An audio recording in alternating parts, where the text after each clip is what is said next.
Agali e Uganda sanyu jerero okuva mu Banayuganda olw'amawulire agakedde okufuluma enkya ya leero ng'ekitongole kya World Bank IMF basazizaamu ensimbi ez'okuwola ezibadde bawulanga mu 7 bulijjo.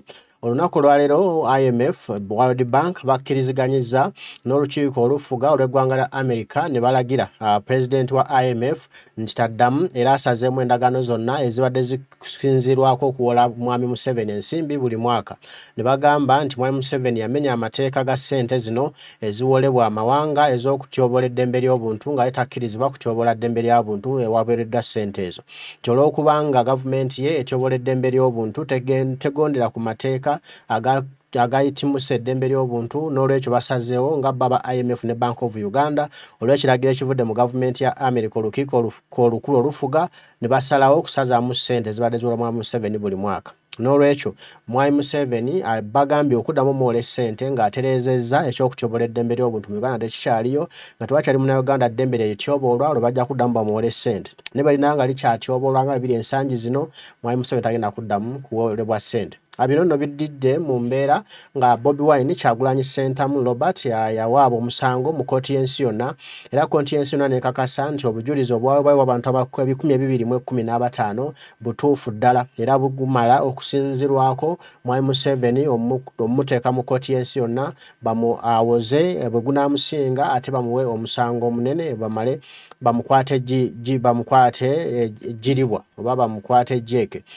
Kati nno Bobi Wine ali ku buwanguzi bwereere kuba ne mu ggwanga lya America gyali ali ku mulamwa gwa firimu ye gyaliko eya Bobi Wine the People's President nga firimu eno omulamwa gwayo gwongera kulaga engeri mwami Museveni gy'atyobolamu eddembe ly'obuntu mu ggwanga lya Uganda. Firimu eno abazungu bagyagadde nnyo era ku mikutu gya America egya TV egisinga obungi Bobi Wine yakola interview ez'enjawulo ng'ayogera n'abazungu nga ayogera ku firimu eno era nga basaba kimu nti stop funding mwami Museveni. Kati nno Bobi Wine kyabadde alubirira bulijjo kyabadde alwanako bulijjo kituukiridde. Essanyu jerere limujjudde eyo gyali agamba kati nkimaze akajjinka kubye kuba bulijjo ekyamutwala ku lugendo lw'omu America kulaba mwami Museveni taddamu kuweebwa ssente. Bobi Wine akyaliyo mu ggwanga lya America era tannaba kuvaayo kati agenda kuvaayo ate n'obuwanguzi obunene okuba nti kyeyagenderera akifunye mwami Museveni tewakyali kumuwa ssente.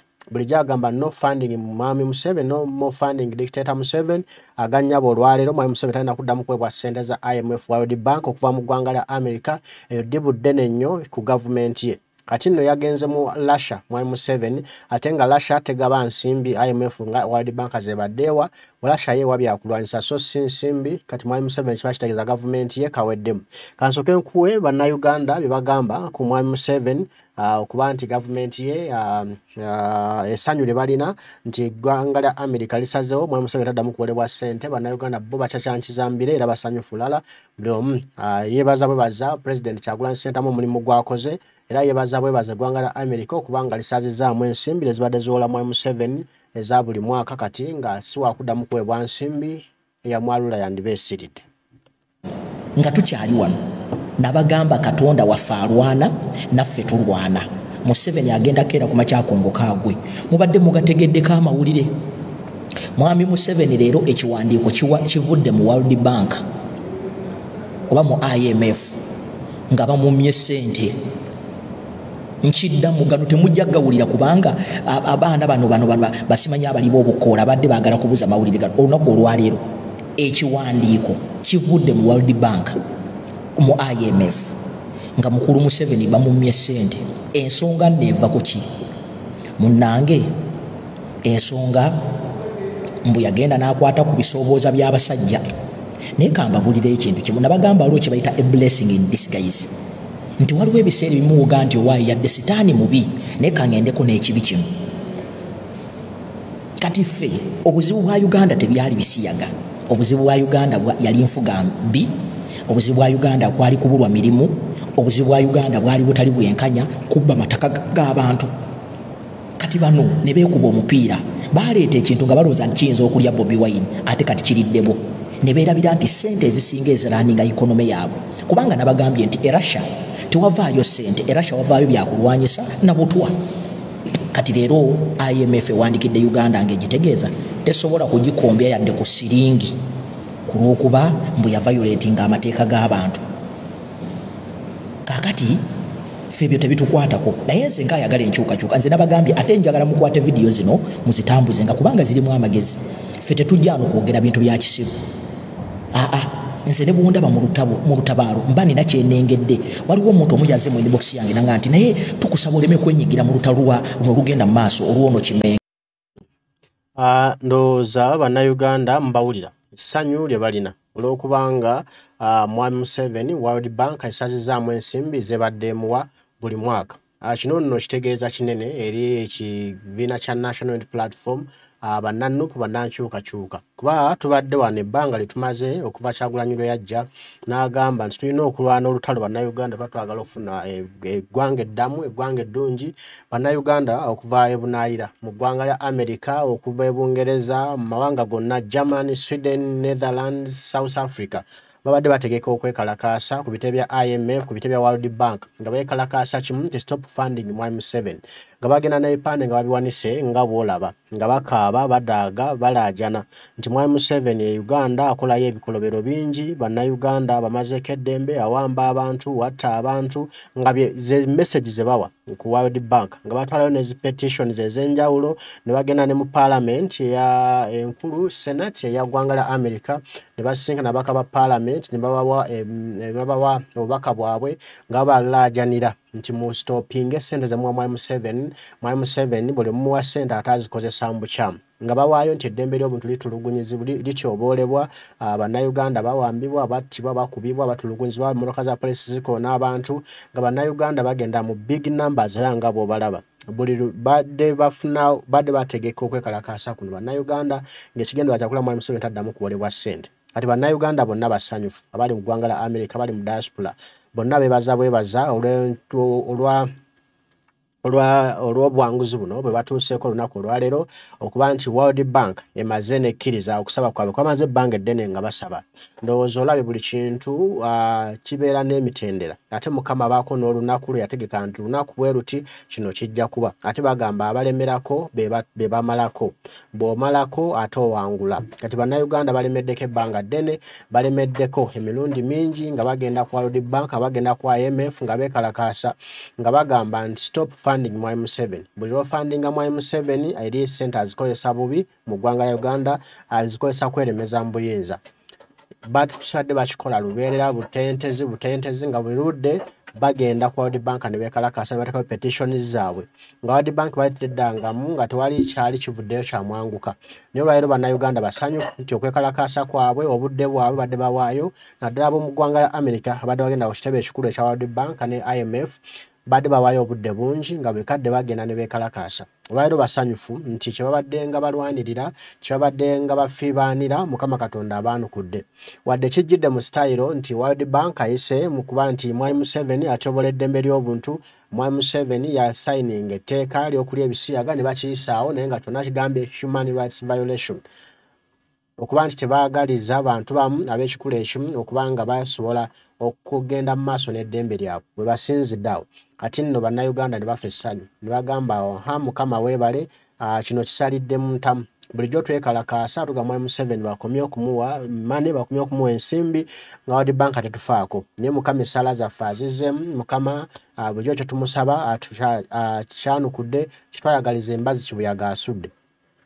Bannayuganda bajjo bino babikola ng'oli ayinza okubatulira ng'era babavuma nti mmwe mumala budde, mumala biseera bye mukola just cool down, kumala budde mmwe mugende mukole ng'oli abirabanga ebyokusaaga. Naye World Bank okugenda okuggyako ensimbi nekigwa bulaputire bibanga ezzeekompayiringa some scenes ez'enjawulo bwe zikompayiringa nejjamu firimu eyawamu, firimu eyo gyevaamu nekusalawo decision. Kati wadde yeekwasiza kiri human rights violation, okutyoboola eddembe ly'obuntu, okutulugunya eryokulya ebisiyaga etteeka eryayisibwa, naye bulijjo enoonya muzinzi ogw'enaasinzira okulaba nga okuteekawo enjawukana yayo ne Mwami Museveni. Naye nga kyonna kivudde ku kino bannayuganda bulijjo kye baliko kye bakola mu ggwanga lya America nga beekalakaasa. Era bannayuganda abamu babadde bava ne Uganda omuli Chairman Nyanzi n'abalala owakunga n'abalala ne bagenda mu ggwanga lya America ne beekalakaasa nga basaba kimu nti stop funding Mwami Museveni. katwala amawulire malungi eri ba National Unity Platform eri ba NUP eri ba Nankyukakyuka okuba nti Mwai Museveni kyo kye bamusabirira kituukiridde. Ate ye Kyagulanyi Ssentamu Robert Bobi Wine ali ya kamwenyumwenyu kamubuganye kamwenyumwenyu kamubugadde buli kyadda asanyuka busanyusa yebaza bwebaza omukama olugendo no lyamututteko kuba yagenda mu ggwanga lya America agenda kweza ndowooza mwezi mulamba nga gyali kulwa firimu ye Bobi Wine the People's President ng'omulamu ogugirimu ti stop funding Mwai Museveni, stop funding General Museveni, tikubayo mu funding ensimbi azikozesa ate kugula mu byakulwanyisa, azikozesa kugula tear gas, azikozesa kugula drone, azikozesa kutulugunya bannansi. Nti bannayuganda bangi bakwatibwa bali mu nkomyo bali kitalya ewatali musango gwe bazza mu kalulu ka 2021 bawozesebwa mu kooti z'amagye naye ate nga tebalina musango gwe bali bakoze nga si bannamagye. Nti Mwai Museveni asobola okubakumyayo resources ezo ensimbi ezimuweebwa IMF ne World Bank. Kati no World Bank esazeewo kuba yafunye ekiragiro okuva mu Senate ya ggwanga lya America nga balagira President wa World Bank ntoddamu sazaamu endagaano gye tubadde nayo ne Uganda olw'okubanga ekyoboleddembe ly'obuntu bo basinzidde ku tteeka ery'ebisiyaga Mwai Museveni yataddeko omukono ne liyisibwa n'ebibonerezo byayo ne bagamba tiwali kuddamu kumuwa ssente olw'okuba nti atyoboleddembe ly'obuntu. Nekino okugambye oyinza okukirabiramu eyo contest yokka eyo tteeka ly'ebisiyaga naye nga abazungu babeera bali wide baba balina sini zezenjaba zibacollectinze zenkugamba kuno okwekalakasa na Uganda kwadde bakola buli nnaku nga bagenda ku IMF ne World Bank ne babe ne petitions film ya Kyagulanyi Ssentamu Robert Bobi Wine gye yakoze ate nga abalabisa buli lwagenda ku TV z'ensi eza America nga abalabisa n'abalangira nti mwe mu sponsoring our death mwe mu sponsoring our killing our death mwe mu sponsoring ekita abantu mu Uganda sente zemuwayo Mwai Museveni zakozesa okutuusa ebikolobero ku bannayuganda ebyo baze babigatta nga bawulira balina ensaalwa baswala naye nga tebannafuna muzinzi bulungi gwebasinzirako ogw'amaanyi okusobola okuma Mwai Museveni ensimbi. Ate waliwo n'ekirala Mwai Museveni yagenze n'agenda e Russia n'afeebya abazungu bano Abamerika n'aba Europe ng'agamba bamaze ebbanga ddene nga babba Africa babba Uganda n'olwekyo tebakyayagala kuddamu kukolagana nabo bagenda kukolagana n'eggwanga lya Russia. Kabadde ngaako okutiisa okuba bulo abazungu okubatiisatiisa bagonde badde mu nkwawa za Mwai Museveni bakole byayagala naye ate gye kigenda okumukomya bagenda kubawala. Ebyo byonna bibagasse ne bagamba ono ayagala kutumirako kati tuddamu kumuwa nsimbi zaffe kuba zeyepankisa zeyewagisa. Kati ensimbi emaze ozisazaamu ekiddako ku gavumenti ya Mwai Museveni simanyi nze naawe. Tulindirire bulinzi ki kigenda kudda ku gavumenti ya Mwai Museveni naye nga Kyagulanyi kyabadde agamba era kyayimba buli nnaku nti mukomye okusponsoringa Mwai Museveni mukomye okumuwa ensimbi kuba ffe tuli bannaffe tetulina nsimbi tuli baavu bannayuganda tetusobola kulwana na dola America zeewa Mwai Museveni tetusobola kulwana na euro zebawa Mwai Museveni mumumme ensimbi temuddamu kumuwola nsimbi ffe tujja kumusensera eri wansi nga mwavu ali yala tumukuba ennume y'ekigo. Kadi mulinde bannayuganda ekigo kigenda kujja very soon kwa Museveni atwako talina nsimbi Mwai Museveni nsimbi zinagula tear gas nsimbi zinagula masasi nsimbi zinagula mundu nsimbi zinagula byakulwanyisa byabadde akozesa oku cracking down abeekalakaasa awo nno namusebe etuuse ku nnyoge ebigambo biba bisobye. Kasooke kujjukiza nga nkuwemu ku bano bannaffe nga bakola demonstration zaabwe mu ggwanga la America ku IMF nga basaba Mwai Museveni World Bank ekomye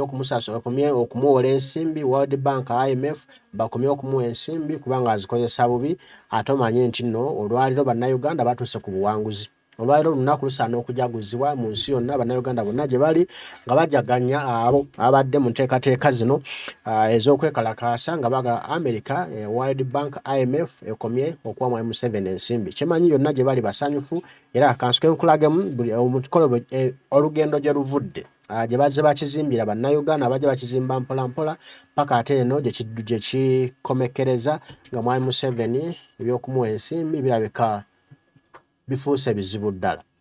Mandela Paul naye kwali alaba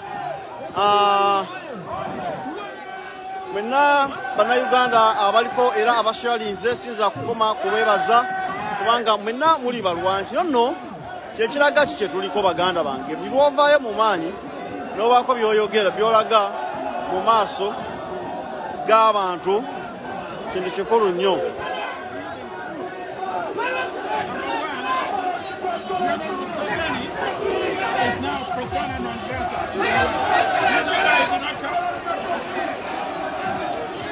don't know why he did not come to address the General Assembly. He did not come because he fears being arrested. Why is this? Because in 2017, the Chinese National Youth Party was arrested because he bribed and some protesters $1 million and they split it. And more money was to come. And this was for oil consumption in Uganda. Ndakutumilako baganda bange wano wammanga Manisuru Muhammad nkutumilako Proscovia Namagembe oyo abamama wange owembogo Frederick Kamuhanda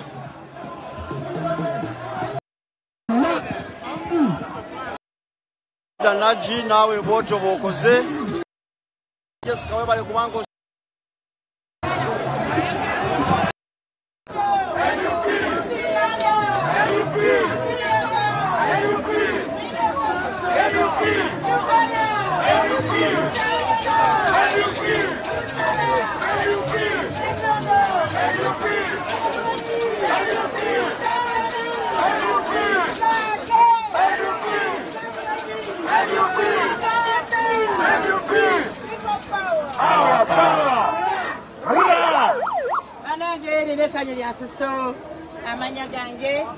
the Dorothy Stewart and the team leader of NUP People Power, the Greater Boston chapter. I'm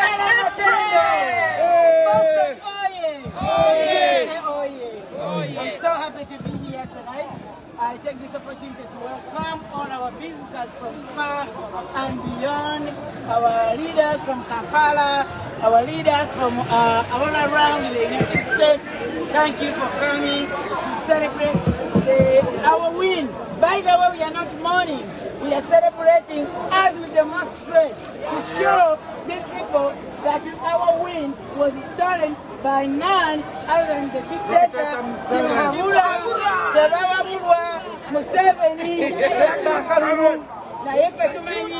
All we know is that the president of Uganda, the leader of the people of Uganda, is none other than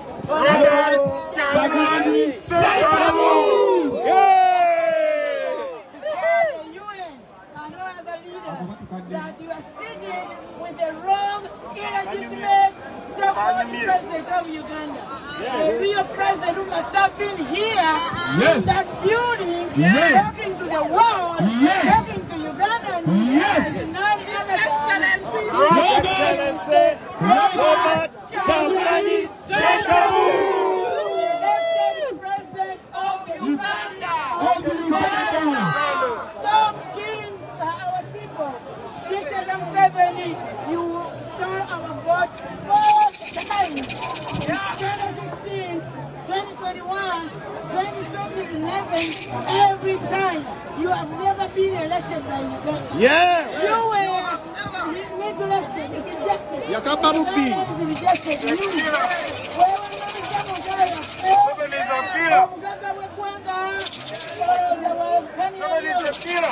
You were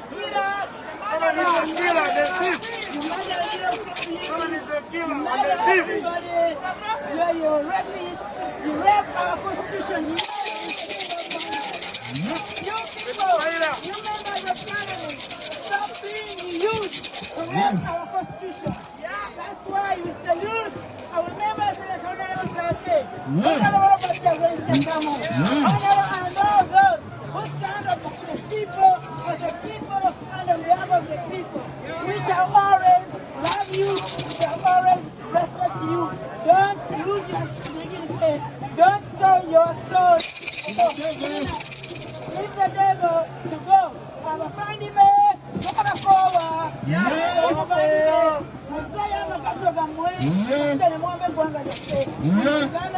shall always be Ugandans, and we shall come back to our country no matter what.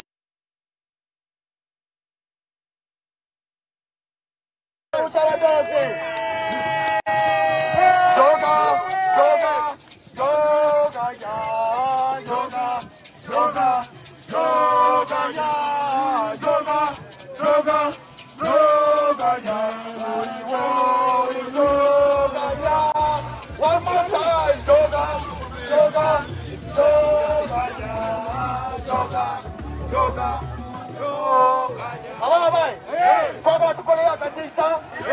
Tugenda kuyimirira ku kana akantu tutunule eno. Ayogera abeerenga ayimiridde eri ng'atunuulidde. Pena tubeere eno tutunule eno. Omuntu omu yekka ayogera abeere eri. Mwebale nnyo bannange. Pena tunule eno. Joga.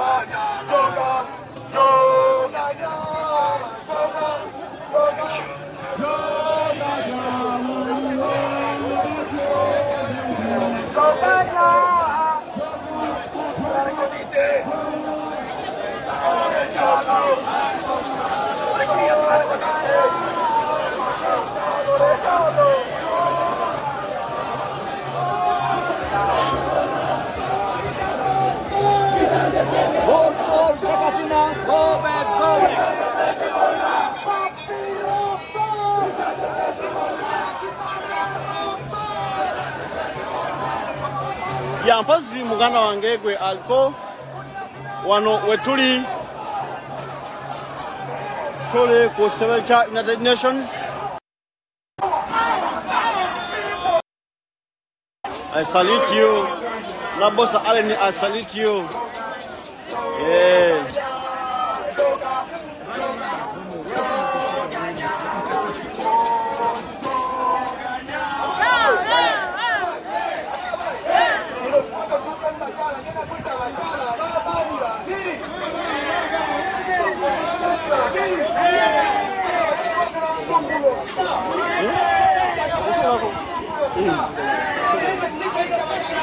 Só vou conversar, mano, igual.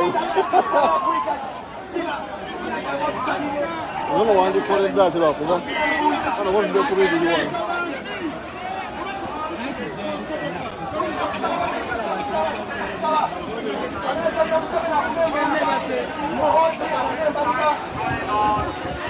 Chenga kwalinyo kaweska ngombe yayi nokutebwa obachi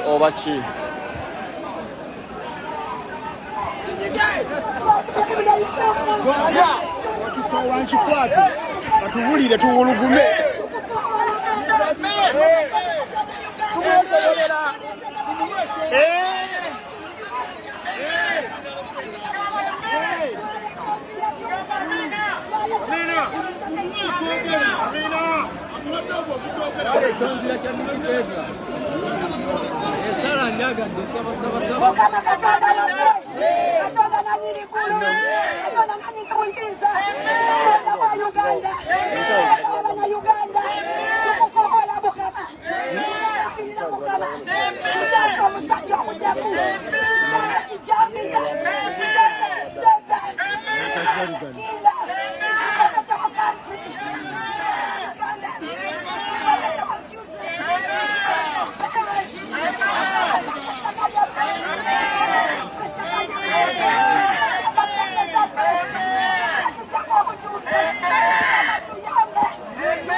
Sawa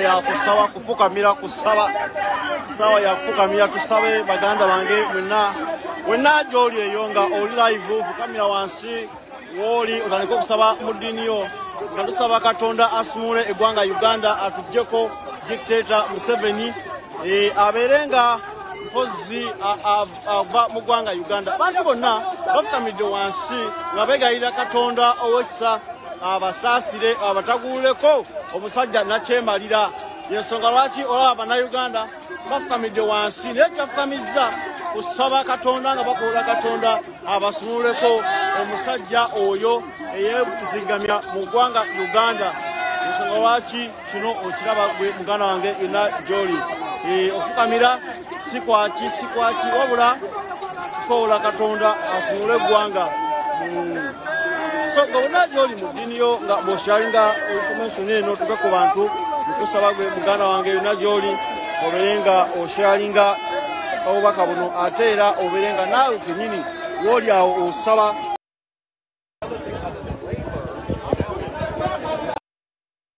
if you do not perform your duty of removing a dictator, you yourself are also in violation of the Constitution of Uganda. So we have no right not to remove Museveni from office and have the legitimate president of Uganda take office. Bobby Wine, oh yeah,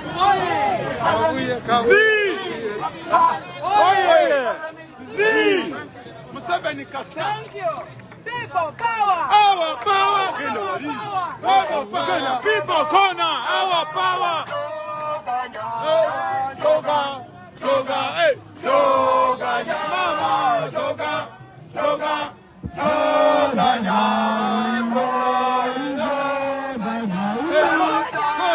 soga, hey, soga, hey, soga, soga, soga.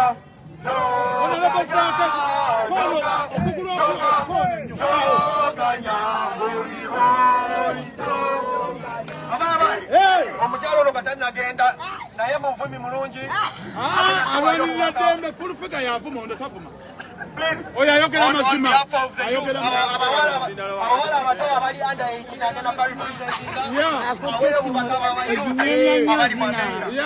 ate yewa 17 Kona, one People power. Our power. Our power. People power. NUP. Everywhere. NUP. Brothers and sisters. Yes, sister. Kuli wano ku UN mu New York. Yes, sister. Okulwanirira ensi yaffe Uganda. Yes. Kuli wano okulwaba mama abafiira mu Uganda. Yes. Abamaze emyaka 2 mu Uganda nga tebasoma. Yes. Kulwanirira ekitta abantu ekiri mu Uganda. Yes. Kulwanirira genocide eri mu Uganda. Kulwanirira political prisoners abali mu Uganda ebasibira obwereere. Yes. Kulwanirira omwami Sejjirinya Muhammad, Honorable Sejjirinya Muhammad, Honorable Sewanyana, and all the principals. Banayuganda mwenna ezobalera nakusomesa 2023 ebikolwa mu Uganda yaffe ebyettemu ebyokuwamba abakazi ebyokwata abakazi ebyokwakibba ttaka byonna tubivumirira olwaleero okusosoze balekerayo okutta eggwanga erimu ffe twabaleeta nga tusosola twagala ntalo twagala bumu twagala kwegatta twabazaalazaala mudda twega abaana baffe batutte tujja kulwana tujja kulwana animba My name is Robert Sabuya Boston. I live in Boston, Massachusetts. I've been here 21 years. I'm here to fight for my country, to fight for our freedom, to fight for our rights. And we have a right to fight for our rights. The government works for Ugandans, not Ugandans work for the government. So we're going to condemn what they're doing in We condemn their acts to kill Ugandans, to kill the senior citizens of Uganda, to kill the economy of Uganda, to kill the education system in Uganda, not to build Uganda, but they are building themselves. And we're going to fight until we get our country back. And we are serious about that. If the worst comes to the worst, we will pick up arms. Remember, I was there.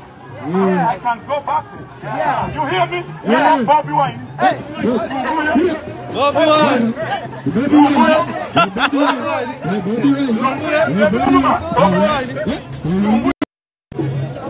Today, the purpose of us being here is to get rid of the dictator. Museveni has been in power for 35 years, going on to 36 years. Bobby Wine won the election. Bobby Wine won the election in January. Yes. And the youth is gone. Yes. And he got rid of us off the street. Yes. He's killing our brothers and sisters in Uganda. Yes. We are here It is to stop. We are asking the United Nations Yes. to stand with the oppressed people. Yes. We need our freedom in Uganda. Yes. We are tired of oppression. Yes. Museveni must go. Museveni must go. Museveni must die. Uganda must be free. Uganda must be free. Museveni must die. Museveni must die. Uganda must be free. Ladies and gentlemen that are here today, we are all brave citizens of Uganda. Yes. I am from Sierra Leone, but I am proud to stand with Uganda. Yes. I'm African first. Yes. That's right. United change. Yes. The black blood runs. That's right. United change. Yes. Stand with Uganda. Yes. Freedom comes to our nation. Yes. I am not going to stop. And you're not going to give up. Freedom. Yes. Freedom must come. Freedom must come. Freedom must come. Freedom must come. Freedom is here. Freedom is here. Uganda is free. Uganda is free. No more struggle. There's no more struggle. No more struggle. Freedom is here. Freedom is here. Celebrate the win of Uganda. Celebrate the win of Uganda. Uganda is free. Uganda is free. Thank you so much. Thank you. Thank you. Batu, batu, batu, batu, batu, batu, batu,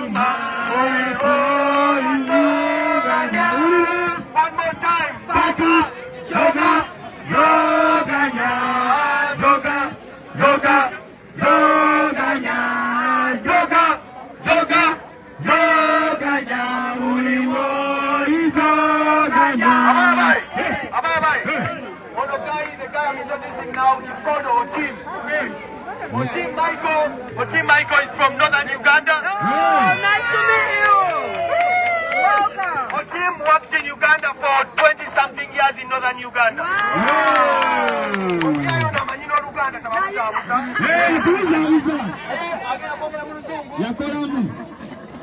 He comes from Philadelphia.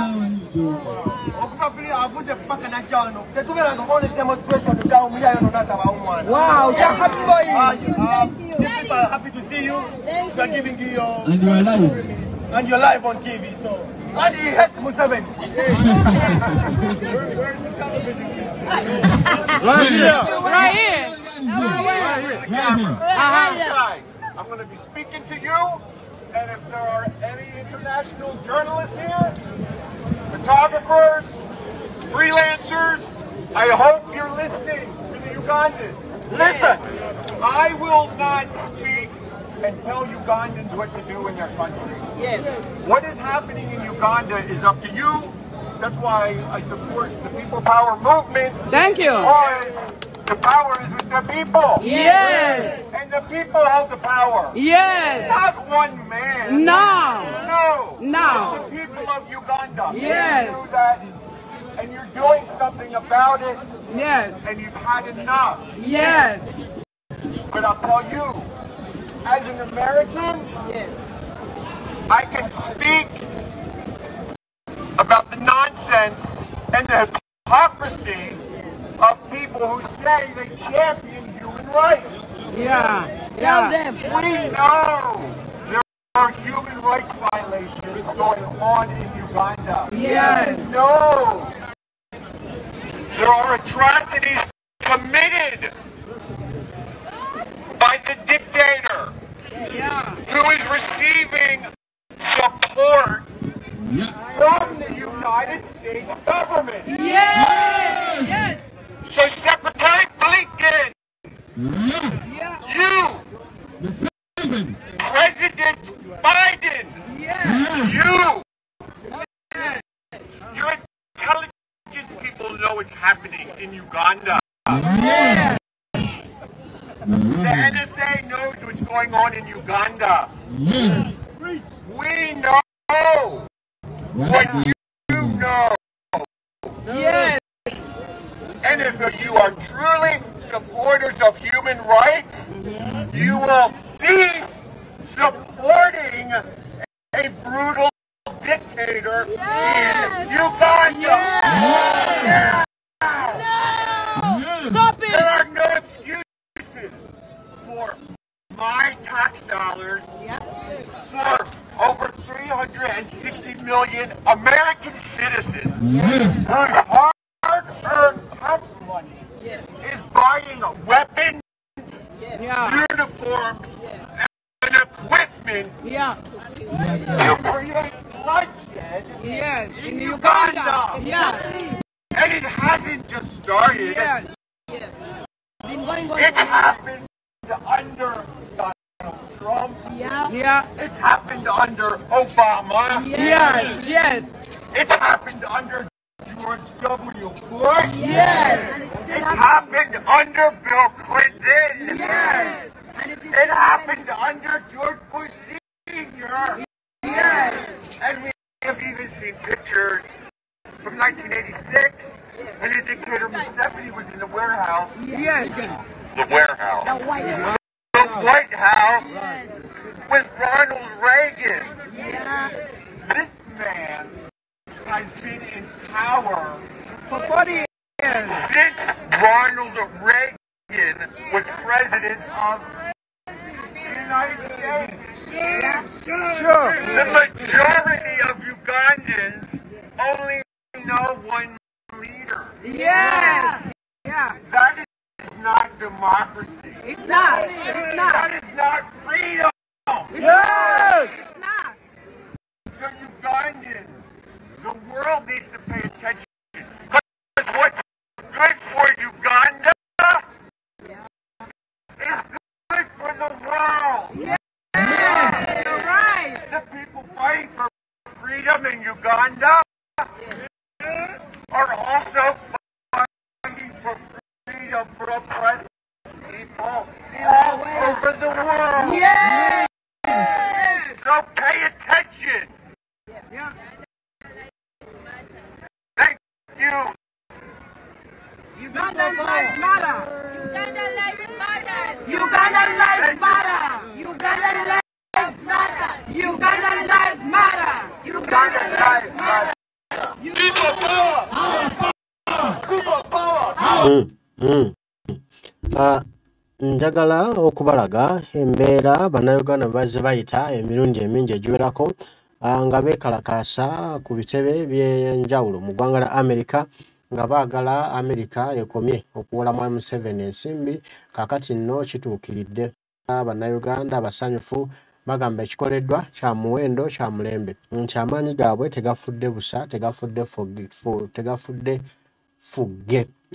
Ebbanga lye bamaze eringi ennyo nga beekalakaasa nga baagala Mwami Museveni banka y'ensi yonna ekomye okumuwola ensimbi nti kituukiridde ekyabwe era bulijjo kye baagala bakifunye. Nti kati essaawa y'eno okadde keekano okujaguza era n'okwongera okunyigiriza ennyo okulaba nga Mwami Museveni ate gavumenti ye nti egwa nga bo bwe baagala kuba zisaala za Kyagulanyi Ssentamu but Bobi Wine buli olukedde buli olukya kyasaba ng'agamba nti ayagala Mwami Museveni abeere yala olwamuteeke ku kisenge kaggwemu kayiike ate asobole okulayira. Bannayuganda basanyufu bagamba nti era awo nno kale ofundako naawo bafunye at least ekitono balina kye bafunye balina kati we batandikira kyebabadde beetaaga bulijjo kyebabadde balwanirira bulijjo bakifunye okuba nti ate America esazaamu essente ennyo zibadde ngewamu M7 buli lunaku olukedde ng'ezimuwa nti kati basanyufu bagamba era awo kale. N'agambye Kyagulanyi Ssentamu Robert Bobi Wine ali mu ggwanga la America ku firimu ye Bobi Wine the People's President, era nga firimu eno agitambuza ate buli lwagenda ku TV mu ggwanga la America asaba abazungu kigambo kimu nti stop funding Museveni. Era interview nyingi zazaakola okuba lyagenda mu ggwanga la America ng'era ayogera to stop funding Museveni, era TV z'abazungu kyaza ku mpewo z'enjawulo zibadde zimuza okuba lyagenda mu ggwanga la America era nga bagamba ekintu kimu nti stop funding Museveni. Kati Bobi Wine is a musician. Eno embeera kiba kitegeeza kyabadde alwanirira akituuseko ali ku buwanguzi kati obugere buli mu bbanga ali mu kucacanca. Kale katulabe story eno kwe yasabira abazungu stop funding Museveni ku trip eno gyaliko yakoze story ng'ali ne TV ya ABC News Live wali mu ggwanga la America, TV nnene nnyo ng'era abagamba ekigambo kimu nti America stop funding Museveni. Kale katugirabe. Rallying his supporters to fight for freedom from Ugandan President Museveni's 30. Tukatandike bulungi.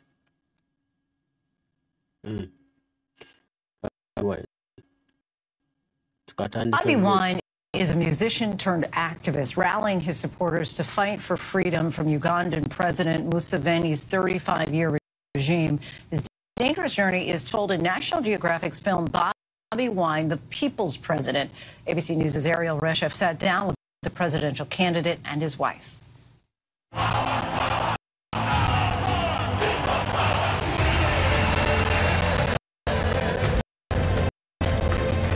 We are non-violent, and we continue to preach non-violence.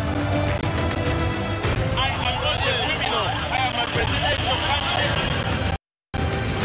Nothing will stop him. We must get our freedom or we shall die trying. The documentary takes us behind the scenes of your presidential campaign in 2021. You faced threats against your life. Some members of your team were killed. The director of the film was shot in the face and nearly died. How dangerous has this journey been for you? It's been very dangerous. But it can only get more dangerous. I mean, the only thing that is more dangerous than the way it is keeping quiet about it. You were arrested, thrown in jail, charged with treason. What was that period of your life like?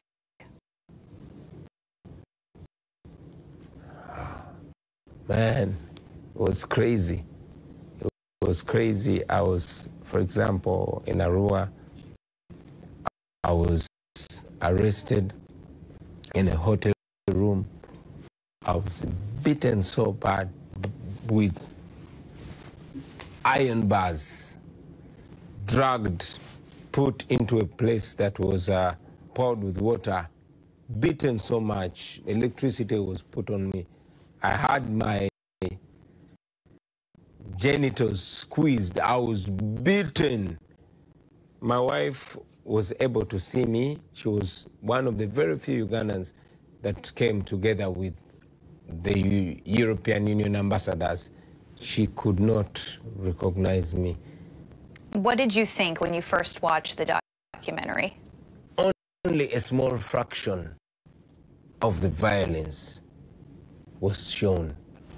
So I felt like the documentary does not do justice to the detail of the operation back home, of the violence, of the medieval torture.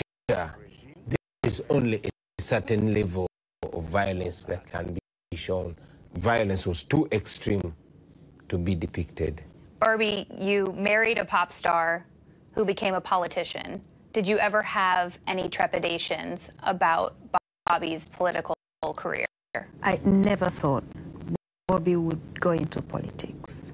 But along the way, I saw signals. He began to get concerned about the things that he never got concerned about. What he's doing is more dangerous than it was in the beginning. The level of fear is more than I have ever had. So it really scares me. President Museveni has been in office since 1986. This film captures your struggle against a government that has had a stronghold on power for decades. Yeah. How difficult is your journey ahead? The journey ahead is difficult. And what makes it even more difficult is the fact that the regime back home is enforced by superpowers and the world's greatest democracies, including the United States of America. If General Museveni was just alone using Ugandan taxpayers' money to oppress us, we would fight and win the battle even much more easily. But we cannot fight against $1 billion every year that is being given to Uganda. There are a lot of Americans who are struggling to put food on the table. They're busy, worried about what's going on here at home. Why should they watch this film, and why should they care about your story? They should care about our story because it is not only our story, it is their story too, whether they know or they don't know. They are paying for our oppression through their taxpayers' money, and they can stop it. They can petition, they can reach out to their leaders and ask them to change policies. General Museveni ordered the military to take charge and unleashed untold violence. I was put under house arrest. He, using the army, once again declared himself president. I am out on bail, battling a treason charge which carries the death sentence. I have numerous charges that have been put on me. After so much international criticism, some of those cases are put on the hold, but they're always picked up, whenever they need to prosecute me. What's your message to Museveni? General Museveni, my message to him is we are not going to give up the fight for our rights. We don't preach violence, we don't preach hate. We shall get our freedom or we shall die trying to get our freedom. Ndowooza obubaka mubufunye bulungi. Byebyo ebigambo bya Kyagulanyi Ssentamu Robert Bobi Wine byakasembayo okwogera ng'ali mu ggwanga lya United States of America ng'abakoowoola nti bakomyewo okwa Museveni ensimbi kubanga ensimbi zazikozesa bubi.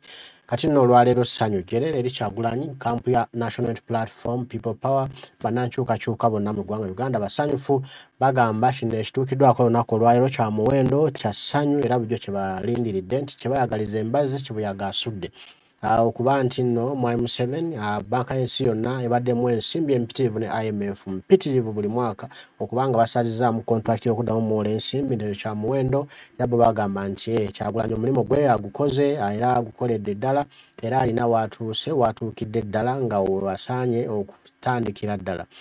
Tokulaba nga gavumenti ya Museveni bagisuula nti nno bamugye mu ntebe Kyagulanyi alayire nga pulezidenti wa Uganda empya etuukewo bannayuganda beeyagale era bavimbe kyebayimba mu luyimba luli nti tuliyambala engule era tulivimba mu Uganda empya. Kati bannayuganda balaba engule esembedde very soon bagenda kuvimba mu Uganda empya. Kale abebyo biri mu ggwanga Uganda bebyo bituuse gavumenti ya Museveni engeri y'akasente kakendeddemu era gwe suubirawo embeera egenda okukyuka mu ggwanga Uganda. Ebintu bikyayinza okwongera okulinnya ebbeeyi, omusolo gukyayinza okweyongeramu abasuubuzi mwerinde, ebintu bigenda kwonoonekamu naye nga kye muba mulinda kyonna bino byaliwo ne ku Idi Amin Dada bamusalako ensimbi yamaliriza gavumenti yeegudde. Kati ya Mwami Museveni ne surviving embeera n'egiyitamu oba kiyinza nayo okugiriiramu. Byonna tubirinde tujja kuba tubiraba. Mwami Museveni ayitawo aluyitako luno oba lugenda kumulema ate lumuzeeyo mu kyalo gye yava atandika okuddamu okulunda ente ze. Mbaagala nnyo mwenna abaliko Mukama Katonda nsaba bankuumire tujja kuba tuddamu tuwaye mweraba.